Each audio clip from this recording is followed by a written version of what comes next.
बता दें कल रात 8:30 के करीब यहां पर गोपालपुर में दाखिल हुआ था और उसके बाद धीरे धीरे आगे बढ़ रहा है। लेकिन राहत की बात यह है कि पिलिन तूफान जिस तरह से आशंका लगाई जा रही थी उस तरीके की ना तेजी दिखाई और ना ही उस तरह से तबाही हुई है। तैयारी पूरी थी, यह भी एक कारण है जिस वजह से ऐसी तबाही इस बार नहीं हुई है। ना जान ना माल का इस तरीके से नुकसान हुआ है। और इस बीच चक्रवाती तूफान पिलिन उड़ीसा के आपको बता दें गोपालपुर से दाखिल होने के बाद वो उत्तर पश्चिमी इलाके में चला गया है। उड़ीसा के उत्तर पश्चिमी इलाके में। जी हां, जिस वक्त पिलिन गोपालपुर से टकराया उस वक्त उसकी रफ्तार करीब 200 किलोमीटर प्रति घंटा थी। इस वक्त उड़ीसा के कई जिलों में भारी बारिश और तेज हवाएं चल रही हैं, लेकिन इसकी रफ्तार अब धीरे धीरे कम हो रही है।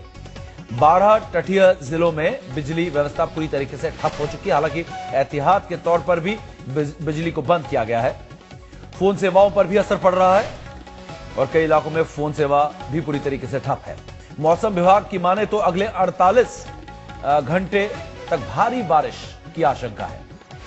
एनडीआरएफ के मुताबिक अब तक किसी की मौत की खबर नहीं है। हालांकि सूत्रों से खबर आ रही है कि पेड़ गिरने से कुछ लोगों की मौत हुई है। उड़ीसा में तूफान पिलिन कल रात प्रवेश कर चुका है। आंध्र प्रदेश में भी पिलिन कल रात दाखिल हुआ। अब देखिए इन दोनों राज्यों से आई ताजा तस्वीरों को। आंध्र प्रदेश के विशाखापट्टनम और उड़ीसा के पारादीप और भुवनेश्वर से ये तस्वीरें आई हैं और कलिंगापट्टनम आंध्र प्रदेश से। और ये तस्वीरें आप देख सकते हैं, तेज हवाएं और बारिश, हर तरफ पानी भरा हुआ है और पेड़ गिरे हुए हैं हर तरफ। जो है इस तूफान की वजह से जो तबाही हुई है वो देखा जा सकता है।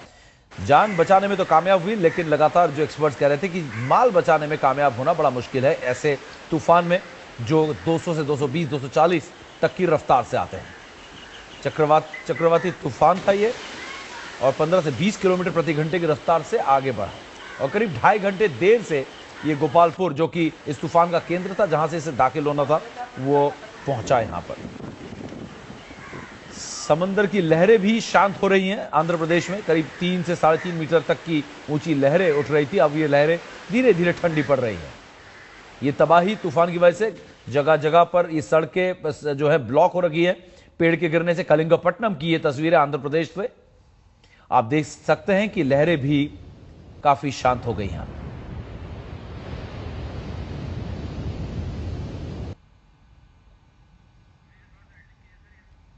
ये लगातार तस्वीरें हम आपको दिखा रहे हैं, ताजा तस्वीरें हैं कलिंगापट्टनम से। हमारे रिपोर्टर हर लोकेशन पर मौजूद है, गोपालपुर से लेकर कलिंगापट्टनम हो या विशाखापट्टनम, हर जगह से आपको ताजा तस्वीरें, ताजा अपडेट ये आपको पहुंचा रहे हैं। विशाखापट्टनम की तस्वीरें और ये सुबह तड़के की तस्वीरें जब हर कोई बाहर घर के आया हुआ था, क्योंकि जरूरी था कि अपने आप को सेफ रखें और ऐसी जगह पर रहें जहां पर किसी बिल्डिंग के गिरने या दीवार के गिरने से कोई चोट ना लगी। आप देख सकते हैं तूफान की कहर। ये बहरामपुर, जहां पर हमारे संवाददाता लगातार जुगल पुरोहित अपडेट दे रहे थे, ये अच्छी खासी यहां पर तबाही नजर आती है। यहां तक कि गाड़ी पलट गई है। इसी से आप अंदाजा लगा सकते हैं एक बड़ी मिनी बस को तूफान ने पलटा कर रख दिया।